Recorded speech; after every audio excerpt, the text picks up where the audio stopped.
All right, welcome. So on this last homework, what I like to do is just kind of work through some examples for solving rational equations.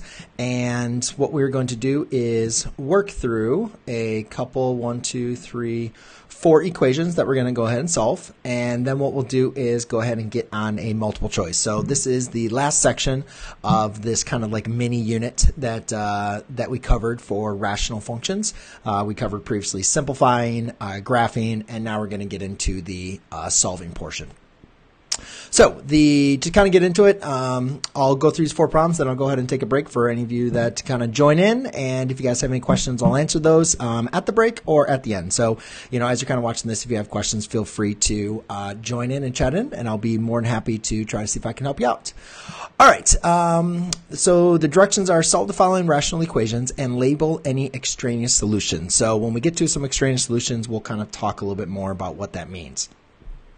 The main important thing that I want to kind of do is, kind of just go through our process of how to solve rational expressions. And from my point of view, I like to get rid of the fractions. I do, when we have a fraction, for instance, 1/3, there's not really much we can do with that, right?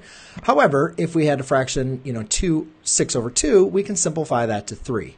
And so the idea is we want to find a denominator. We want to find a value that x plus 5 and x plus 2 are going to divide into. And that is what we call the LCD. So to simplify these fractions, what we're going to do is we are simply just going to multiply our whole equation here by our LCD. Okay, so by what this allows us to do now is it allows us to be able to divide out our denominators. Now there are a couple ways, other ways to do this, which I will explain here for the other some of the other problems. But in this case, what happens here is I'm just going to write this out because I want you to see it.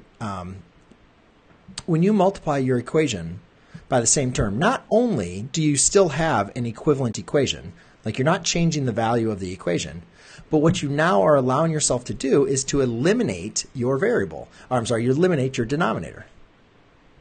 So let's see here, I got the x over 2, and that's times x plus 5 times x plus 2.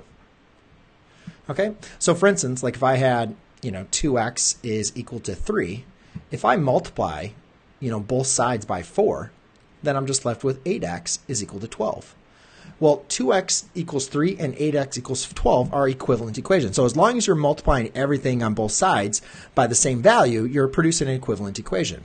But the nice thing, what happens here, is since I have identified the LCD, since x plus 5 divides into this LCD, you can see that it divides into it x plus 2 times. And then this x plus 2 divides in there. So now what I'm left over with is an equation that's x plus 2 times x minus 3 is equal to x times x plus 5.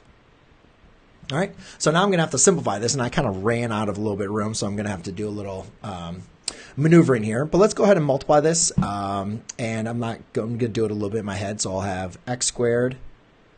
Let's see, that's going to give me 2x and negative 3x, so that's a negative x, minus 6 is equal to x squared plus 5x. Okay, now what's interesting about this one is you can have an x squared, but you have them on both sides. So when I actually go ahead and subtract to isolate to get the x squareds on the same side, what happens is those x squareds, let's do the work over here, the x squareds are going to go ahead and add to 0. So now I'm just left with a negative x minus 6 is equal to a 5x. Okay, so now I can just go ahead and get the x's now that it's a linear equation. So I'll just add the x to the other side, and I get negative 6 is equal to 6x. Divide by 6, x is equal to a negative 1.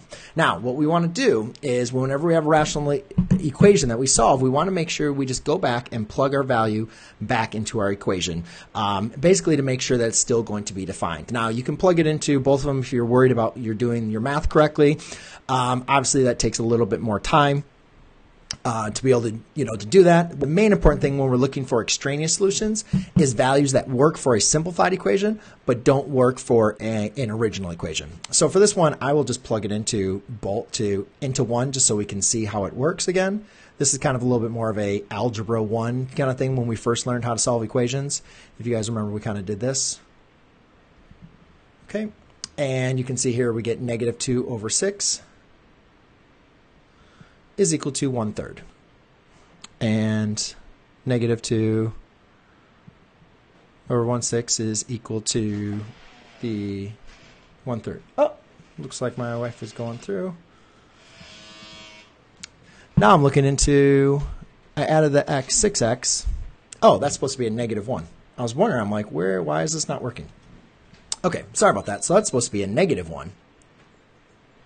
So we have a negative 1. So let's actually redo that. Good catch on that. So I divide by 6. Yeah, it's a negative 1. So I have a negative 1 minus 3. So that's going to be a negative 4 over 4. And then in this case, we'll have a negative 1 over negative 1 plus 1, which is a 1. And therefore, you can see that that is obviously true. Okay, boom. All right, for the next one, we can go ahead and follow like the same idea. And now this one, rather than just multiplying, see here we got the LCD rather simply just by multiplying the two denominators. In this case, we don't want to multiply x minus 5 times x minus 4 times all of this. That's kind of get crazy. So what I notice is here's the trinomial. I can factor this, and when I do factor this, I get x minus 5 times x minus 4. Okay, so therefore what we can see is the common denominator is going to be just the product of x minus 5 and x minus 4 because that divides into itself, and x minus 5 divides into that, and x minus 4 divides into that. So my LCD, in this case, and I always just like to write it out there just for accounting purposes. You don't really like need to always write it in there, but I think once you are like learning this process, it just kind of helps you. So I'm going to eliminate that here. Now I'm going to multiply everything, again, times our LCD. Now in the first example, I went ahead and wrote it out, and that kind of took a little bit longer. So I'm not going to do it this time. I'm just going to kind of use some little parentheses here. I'm going to multiply there, and multiply here. Now when I multiply x minus 5 times x minus 4 times this fraction here, the x minus 5s are going to divide out, excuse me, and I'll be left with 8 times x minus 4. When x minus 5 times x minus 4 is multiplied by this fraction here, the x minus 4s will divide out, and I'm left with a 9 times x minus 4. And then when I multiply x minus 5 times x minus 4 times this fraction, you can see that both the x minus 5 and the x minus 4 divide out, and now I'm just left with a 5. So at this point, now I'm just left with a multi-step equation where I got to basically get rid of my parentheses by applying distributive property and then combine like terms and solve. So in this case, I'll have a 8x minus 32 minus 9x plus 36 is equal to 5. And let's see, you can see that is going to go to a negative 1, or negative x. This becomes plus 4 is equal to 5. And therefore, when you subtract, you get x is equal to negative 1. So we get x equals negative 1. Again, not supposed to be a coincidence or anything else. Rather than go ahead and plug in that value in to both those values, basically what I'm going to do is just want to make sure that it's not going to make my denominator go 0. I'm going to follow that I did my work correctly, but I'm just going to want to make sure that it doesn't make either, when I plug it in for x, it doesn't make any of my denominators equal to 0. And as you can see, plugging in negative 1 for both of these values of x is not going to make it 0. So therefore, that will be the answer. All right, now on to the next one. Now I'm going to give you guys a little bit a different. Actually, you know, I'll do it for the next example. So in this example, we can again do the same thing. You see that we have a 1 here. So my LCD in this regard, or in this problem, let's write over here, is now just going to be a product of x minus 2 and x plus 2. Now you could rewrite that as the difference of two squares, x squared minus 4, but I think a lot of times it's just easier to, you know, leave it in the expanded, in the factored form. And now what I'm going to do is I'm going to multiply everything times that LCD. And again, once you kind of get good at this, you don't really need to show, you know, all the step. You can probably like move forward with this step. But I think it's always good for just to keep track of everything, what you're doing. Obviously, as you multiply this here, you can see the x minus 2s are going to divide out. So you'll just be left with a x plus 2 times a 3x. That's going to be minus 2 is equal to, and then here when you multiply, you can see the x plus 2's divide out, and you'll just be left with an x minus 2. Okay, so now we need to go ahead and multiply distributive property here. So I have a 3x squared plus 6x minus 2 is equal to an x minus 2. Okay. Now you can see that we have a quadratic, right? Different than what we had over here. So remember, for a quadratic, if we're going to be solving a quadratic, when we have a quadratic term as well as a linear term, we need to set it equal to 0. And then from there, we could either use the quadratic formula or factoring, preferably factoring. So what I'm going to do is I'm going to subtract an x here on both sides. I'm going to add a 2 on both sides. So therefore now I have 3x squared minus 5x. And that actually goes to 0. So cool. So this, I'm not going to have to factor a trinomial. That's sweet. Especially when 3 is in there. Like, you know, sometimes it can be a little messy.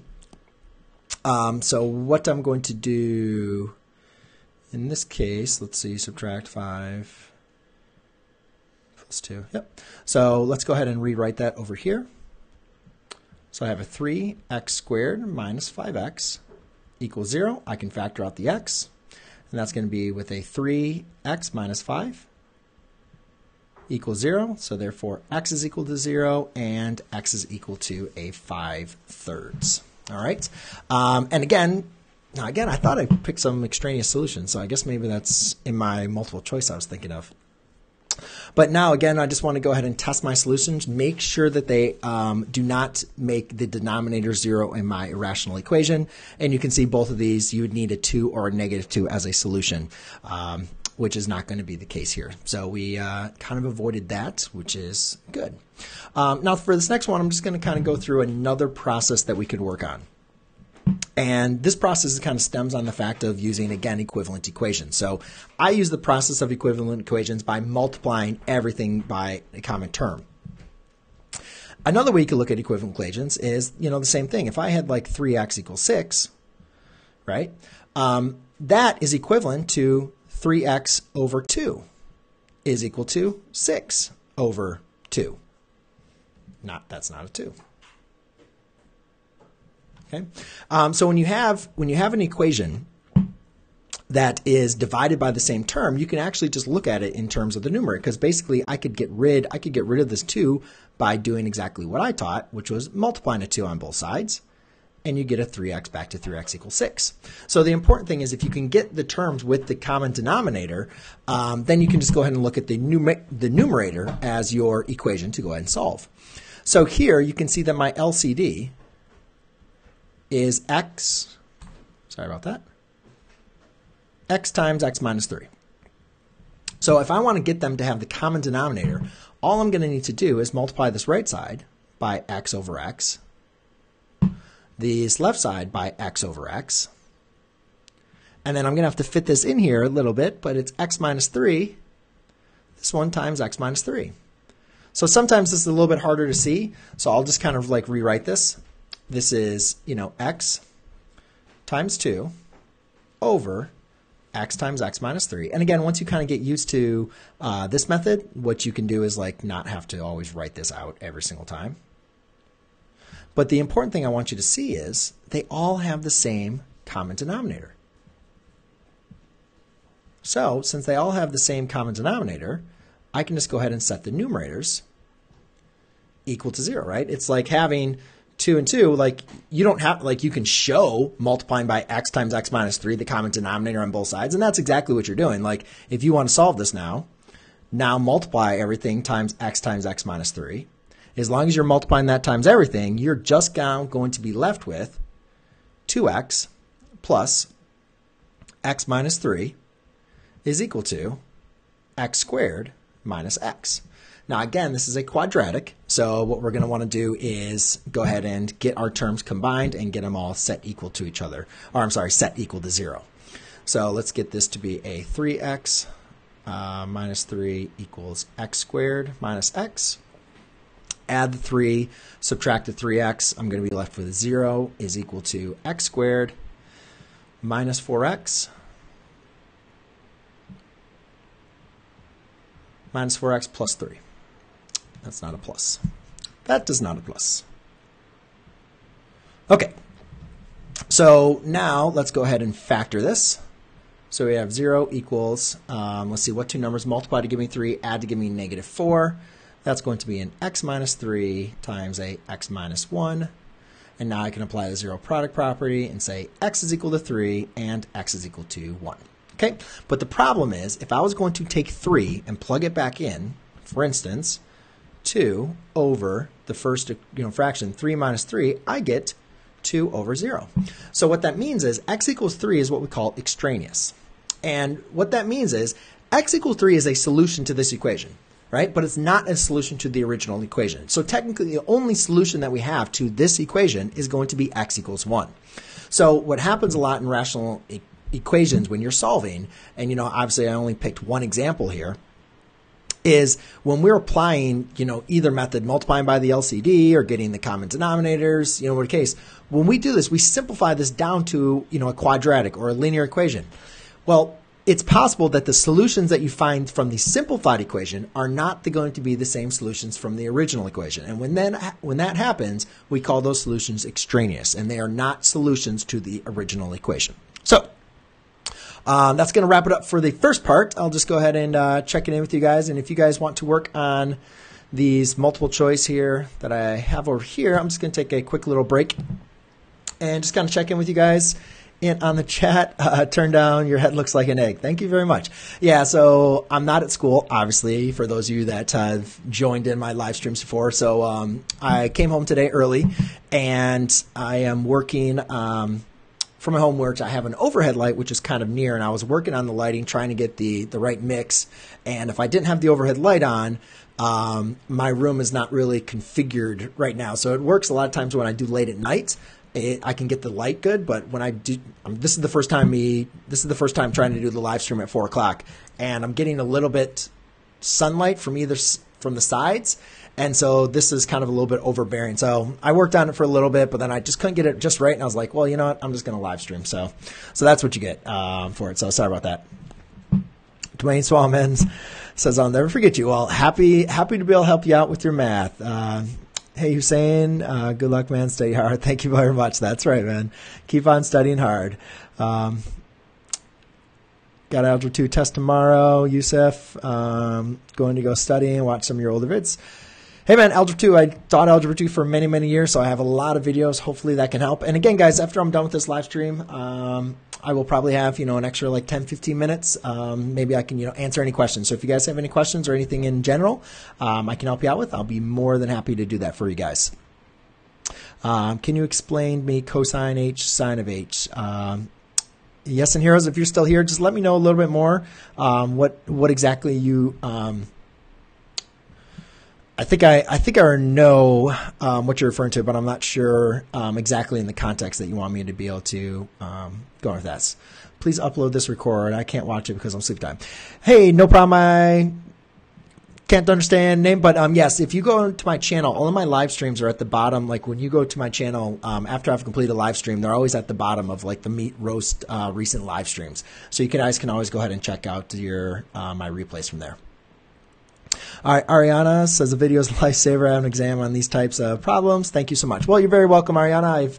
I have a whole bunch of videos, and actually I have my guided notes for this that for whatever reason I kind of forgot to upload. So those will be coming in the next couple weeks for any of you guys that are taking pre-calculus, or especially if in Algebra 2. Usually Algebra 2 you guys get to rational expressions, equations in the second half of the year.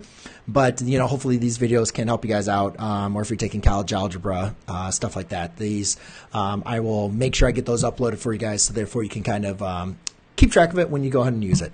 This is a mini lesson for pre-calculus because next week we're going to get into trigonometry. So for any of you guys that are in trig or you're going to be coming up to trig, we're going to get deep into that kind of stuff next. So Yoshi says, hi, hey Yoshi, how are you, man? Happy to go and happy to help you out. So, all right, let's get on to this last section here, the multiple choice. Now, on the multiple choice, we can basically do a lot of the same process. I'll show my work, so you guys can kind of follow along. But a lot of times, I've done enough of these problems, and I want my students to get to the point where even though I showed as much as my steps because obviously I'm teaching, I want you to also start recognizing these patterns, for as far as using this method or the other method where things are going to divide, where things are going to kind of simplify. One thing I've also avoided is talking about the cross product or cross multiplication, just because I've seen, we worked on a more difficult problem today in my class, and it works, right? But it's not always the best way. And also, I've seen more students make mistakes with it on the more difficult problems than students use it correctly. So in this example, there wouldn't be a problem to go ahead and use the cross product. Again, if we just think about it, though, either getting the common denominators for both sides or trying to, identify what that common denominator is and multiply it on both sides. I think if I have x plus 1 and x plus 2, I think understanding that I want to get the common denominator, or I want them to be under the same, or both have the common denominator, is just going to be x plus 1 times x plus 2. So by doing it this method, you can now see that, well, now now they have the same denominator. So it's just like them having the same denominator. I can just take the numerators and set them equal to each other. Now, it's very important, though, if you're going to do it this way, to make sure that you keep those parentheses so you remember distributive property. So therefore, I'm going to have a negative x, or negative 1x, which would just be a negative x, minus 2, is equal to a 5x plus 5. Okay, and now I'm just going to get the variables to the same side. So I'll add an x to both sides over here and subtract a 5. I don't know why I'm subtracting a 4. Subtract a 5 on both sides. And you can see that I will be left with negative 2 minus 7. So you owe me $2. You borrow 5 more, so you got a negative 7. And this becomes a positive 6x. So now divide by 6. And that will be a negative 7 over 6, which is the answer D. Solve the equation, check the solution. So again, we can look at this one. We might have an extraneous solutions. We want to be able to check. Now, obviously, yes, 6 doesn't work because 6 is extraneous. So what we're going to want to do is, obviously, I know that one doesn't work. But it could be one of these 3. So let's go and do this. In this case, what I'm going to do is, rather than trying to get them all to be the common denominator, I am just going to multiply by the common denominator, which again is going to be this value, which is a minus 6 times a plus 6. Okay, so when I multiply everything times there, I basically just get rid of the denominators.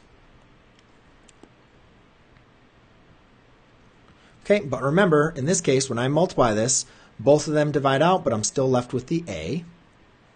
When I multiply my common denominator times this fraction, I'm going to be left with the a minus 6's divided, but I'm left with a 2 times a plus 6.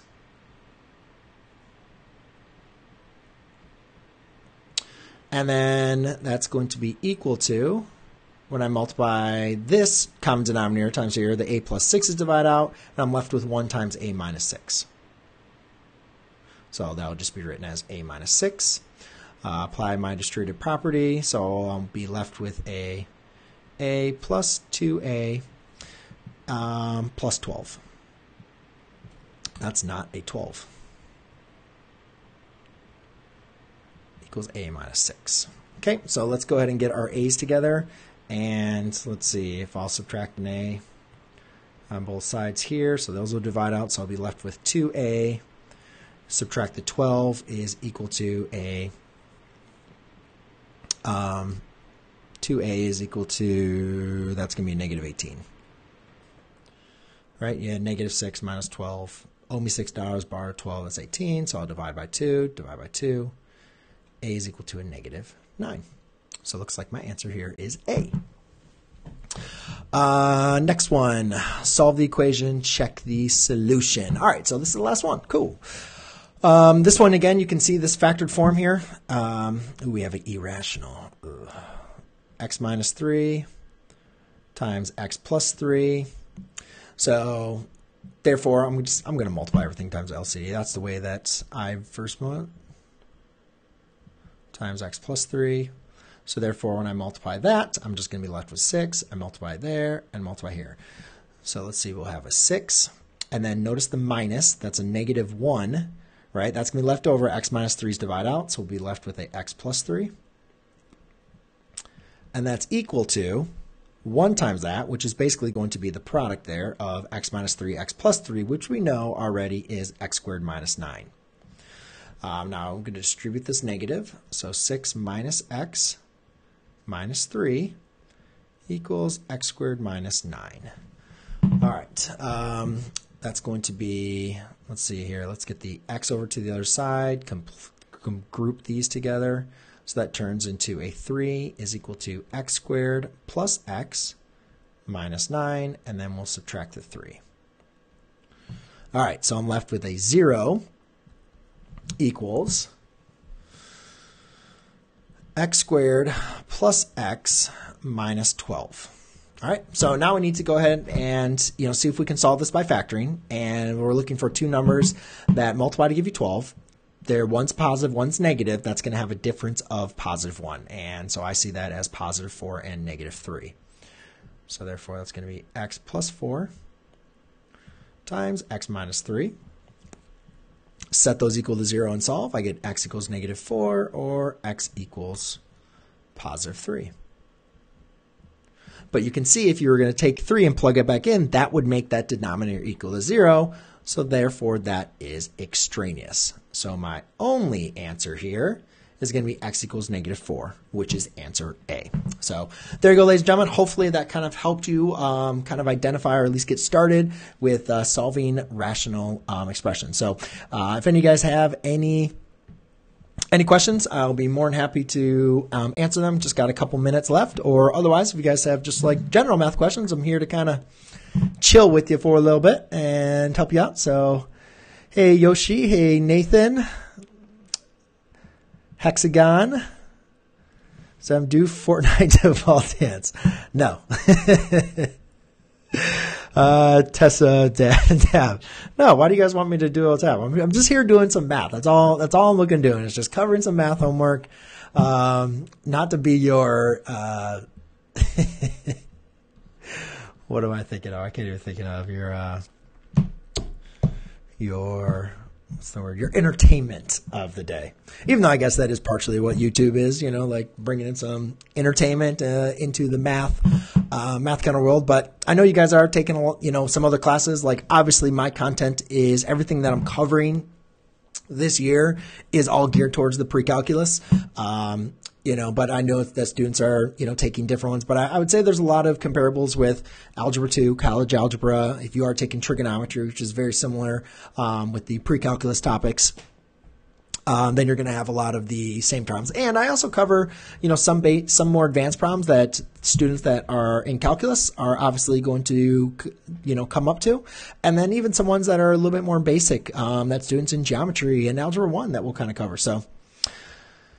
Sukra says, thanks for the videos. They're helping me out. Well, very, very happy to help you out. I do have quite a bit of videos coming up, and I'm looking forward to getting into trig so we can kind of get out of the main algebra topics, even though I already have like way too many trig videos. So I'm not sure how many more I'm going to be producing, but the one thing I can tell you guys is, these live streams is something that I'm going to continue doing for, the next couple weeks. Oh yeah, FYI, I might as well tell you guys we have a quiz over this that, let's see, our students are going to take that on tomorrow. So Wednesday and Thursday. So I'll go live again on Thursday if you guys are interested to see the quiz answers and see how I cover them. So we'll do this again. I'll try to make sure I post this for those students that are interested in. For those students that are interested to kind of see what the quiz looks like. And then also I'm looking into, I think that'd be on Thursday. And then also I'm going to look into doing a private live stream for students that want that a little bit more of appeal. Obviously, this is just me having some fun helping you guys out. But for those of you that are kind of looking to need some serious, help and want to have a lot of questions, I do have a private stream that I'm doing available for those students that are interested as far as either they need that extra help for the YouTube channel membership or the Patreon. So those are just things that kind of take a little bit extra out of my time that plan. They're not really a part of my class. I'm just really doing it as a extra kind of tutoring incentive. So anyways, if that helps, if that's something that appeals to anybody, we'll kind of see how that goes. I'm going to try to work that out this week. So if you're attached to you, will you be good at pre-calc? Homesite Gold, yes, I would probably say if you have a strong Algebra 2 background, then you are in good standing for pre-calculus. The number one issue that students struggle with in pre-calculus, at least in my class, is understanding the Algebra 2. They, get weak with the factoring. And again, be careful with, I just be careful with being good at Algebra 2. If you really understand your Algebra 2 curriculum and you feel like you're a very strong math student, then I would say you'd have no problem. If you, I've had a lot of students that they've gotten A's or B's in Algebra 2, and then they come into pre-calculus and they start to struggle. And part of the reason why is, even though they might have done well in Algebra 2, they didn't really work. They didn't really learn how to work in math, or they really kind of had to work through struggles. And a lot of times that happens when you get into pre-calculus, because pre-calculus, we start entering in this the world of upper level mathematics. They got to be able to used to applying their work to different types of problems. And for a lot of students that are used to just being told how to do something or tricks and tips, and then they just follow them, they kind of get a little false sense of what they truly and really understand.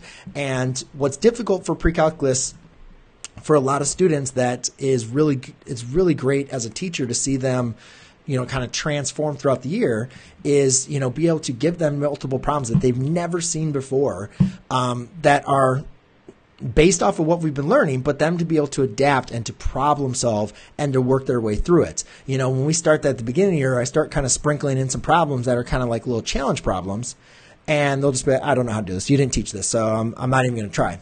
And it's like, well, you're right. I didn't teach this. This is a challenge for you to start thinking about, it's the same operation. And, I try to bring these up.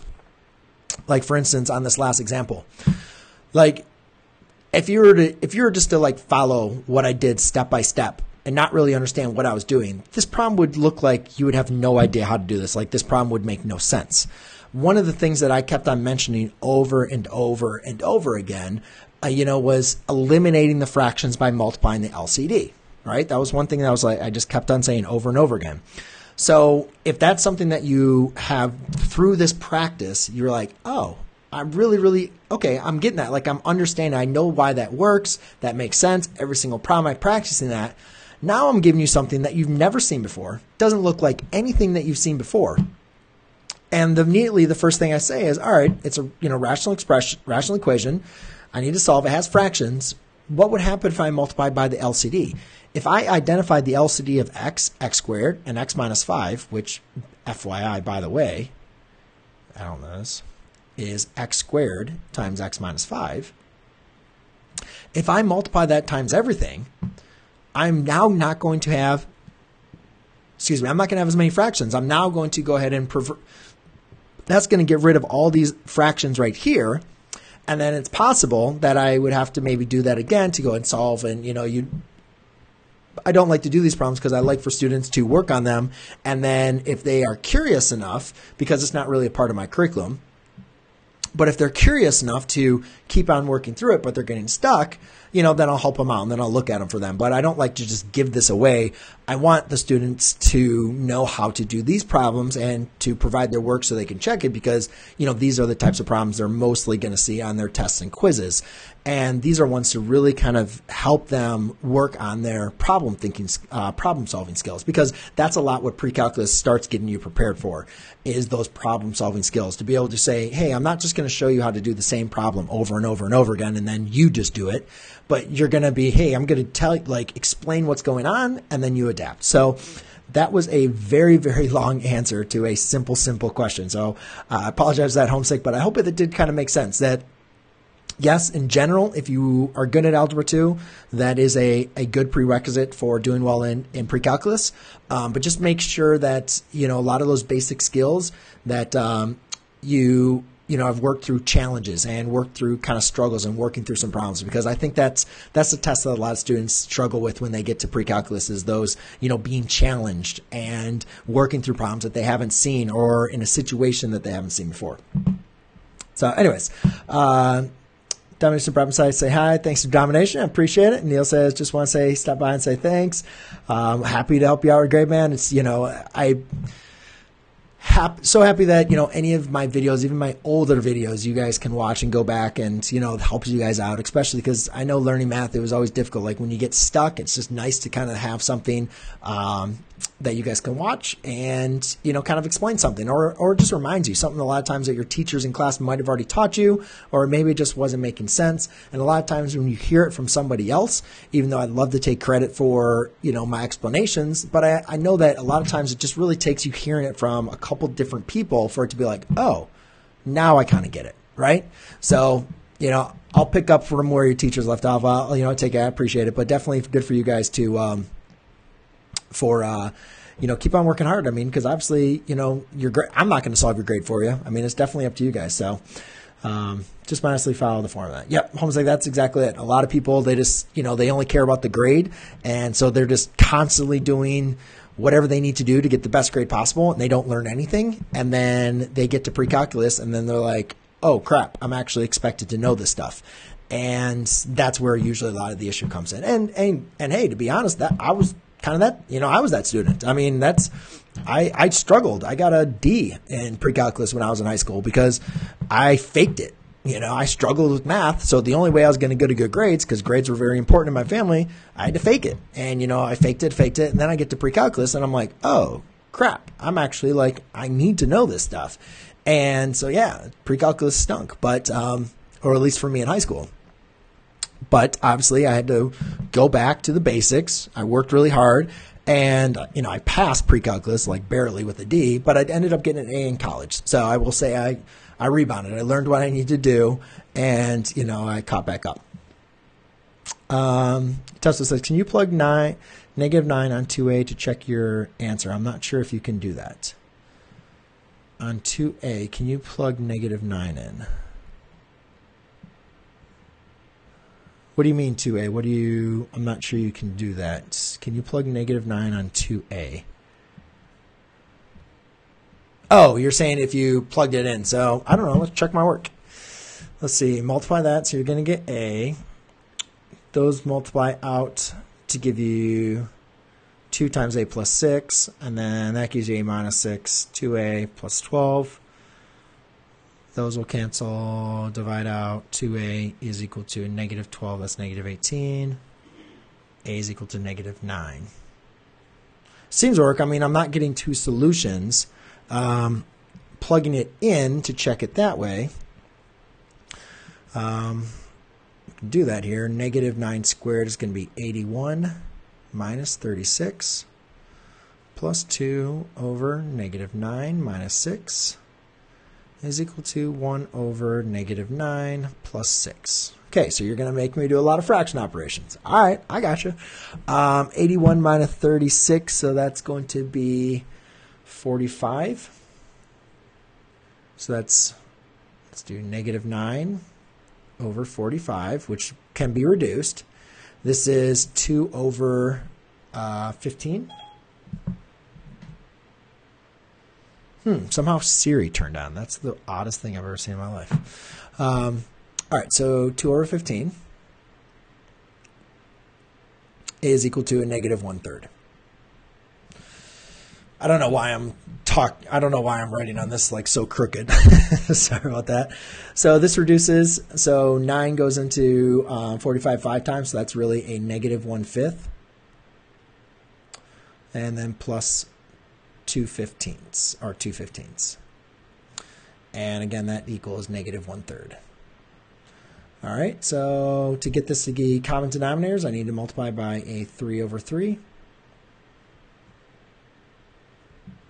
So I'm left with a -3 over 15 plus 2 over 15 is equal to a -1/3. And yeah, that's not working out. So, So that gives me a -1/15 is equal to -1/3.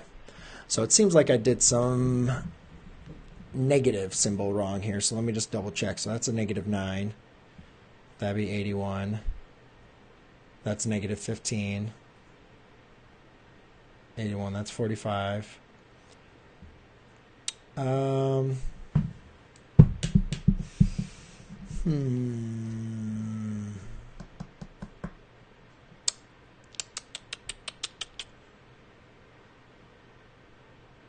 Anybody else catching?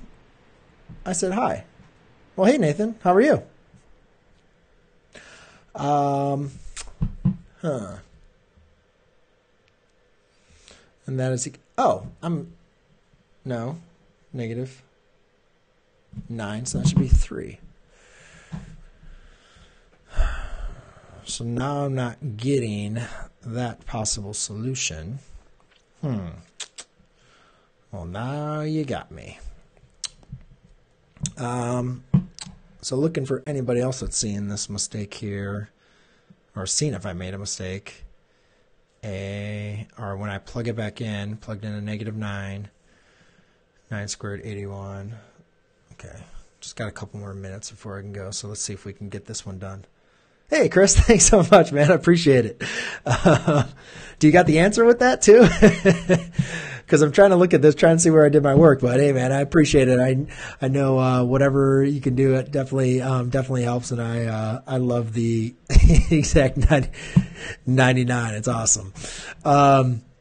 So...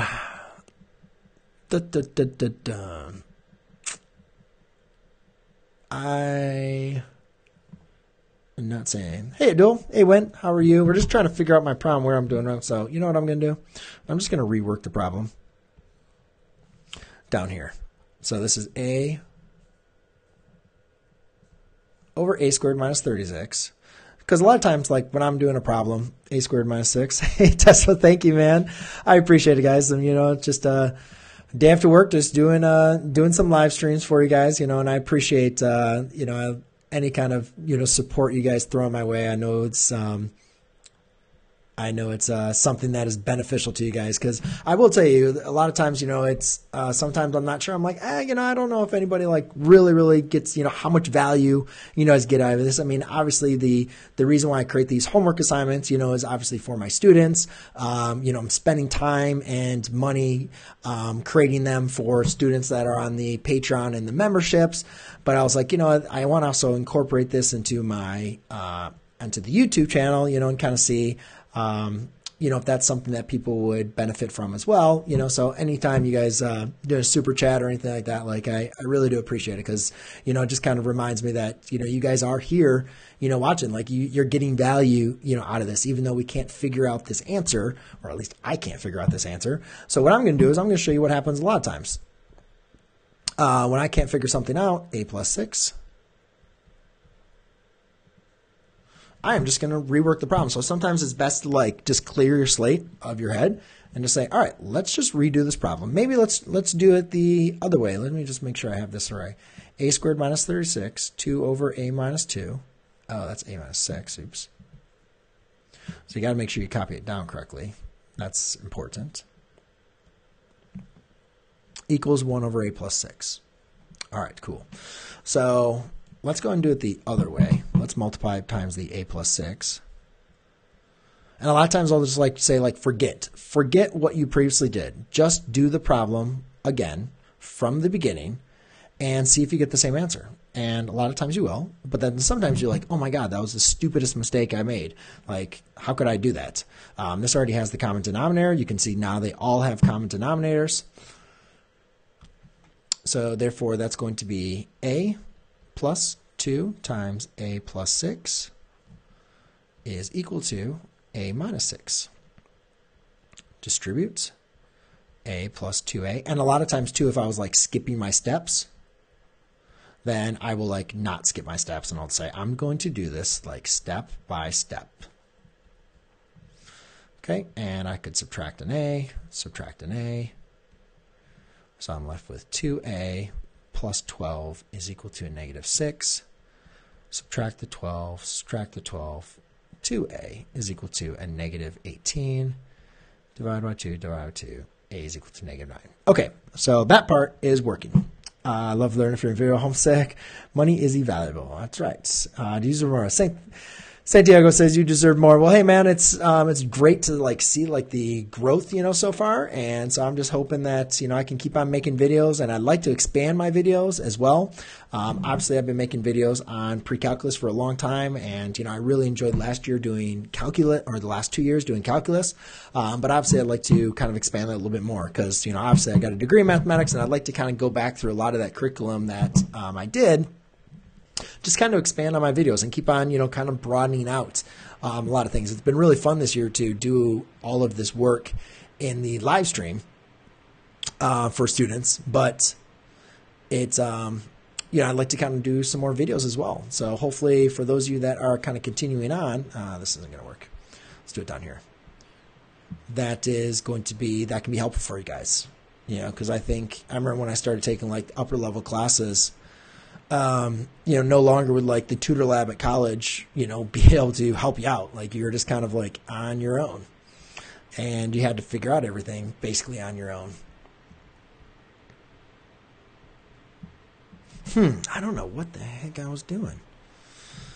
So, that's squared, right? Okay. So that's going to be a -9 over 81 minus 36 plus 2 over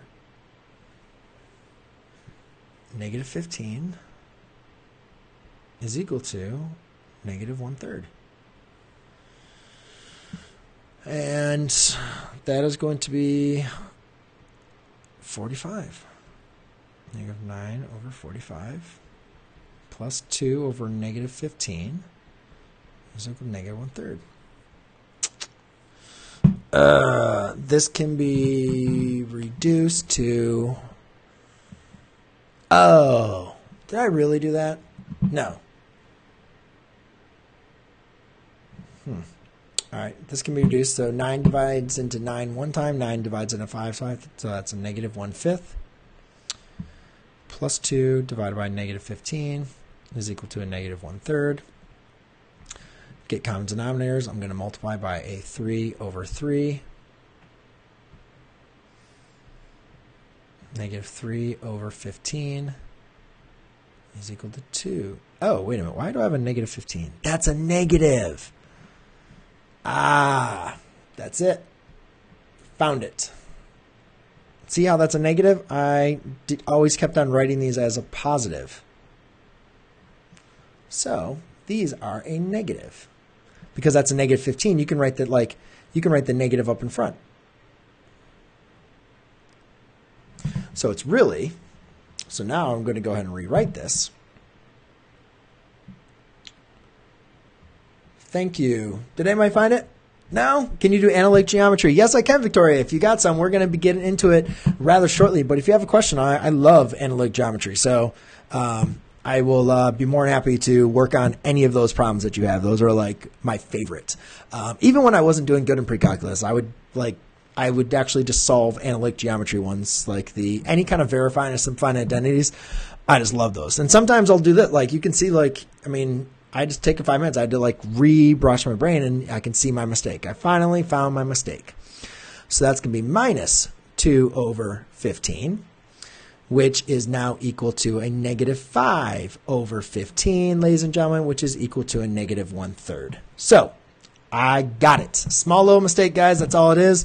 But I do appreciate whoever it was. I forget. Hey, Jeffrey, how are you? Tesla for saying hey, check your work. And we did, and I made a mistake. I was like, crap, I can't figure it out. So I'm going to erase this though, just because it's kind of messy. But yeah, you can see, let's see, that was a negative, see, -9 minus 6, that should have been a -15. So when I was doing my work here, talking, live stream, whatever, made my mistake. And then I caught it. So sometimes, ladies and gentlemen, there's nothing wrong with making the mistakes. It's all about just, again, I have a lot of students that they're like, oh, well, it's, I'm getting it wrong and blah, blah, blah. I'm like, yeah, you're right. Look I just got the problem wrong and I couldn't figure it out. Right? So, what am I going to do? It's on a live stream. I can't just be like, oh, I'm done. So I'm like, all right, I got to figure this thing out. So I redid the problem all over again. And then I checked my answer all over again. And then finally, I was able to identify, where my mistake is. So it comes up. It happens. And that's cool. Anyone could have made a mistake. Yeah, exactly. Exactly right. It's just being careful. And obviously probably doing a live stream and talking is, probably not the best thing for accuracy in the mathematics. So either way, guys, I am going to have to end this stream, but I will be back on Thursday.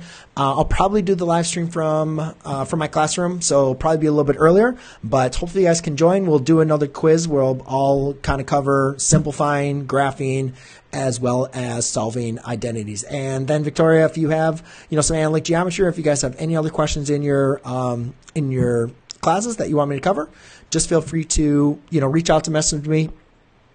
Check out on the Facebook, which I believe is in the comment descriptions, that you guys can go ahead and post any questions there, and I will get them on my next live stream. All right. Cheers, guys.